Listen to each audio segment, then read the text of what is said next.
సుల్తానాబాద్ మున్సిపల్లో ప్రాణాలకు తెగించి విద్యుత్ పనులు నిర్వహిస్తున్న విద్యుత్ సిబ్బంది.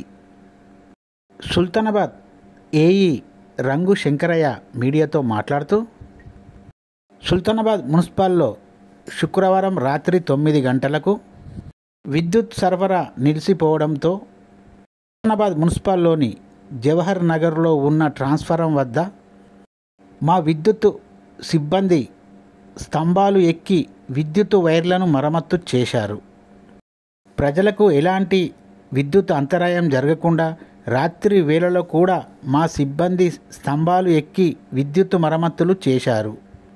విద్యుత్ శాఖ తరపున వినియోగదారులకు ఎలాంటి ఇబ్బందులు రాకుండా చూస్తామని, రాత్రి పగలు తేడా లేకుండా ఎంత పెద్ద ఇబ్బంది అయినా మేము చేస్తామని, విద్యుత్ అంతరాయం జరగకుండా చూస్తామని ఏఈ రంగు శంకరయ్య అన్నారు. సిబ్బంది చేసిన పనిని పలువురు అభినందించారు.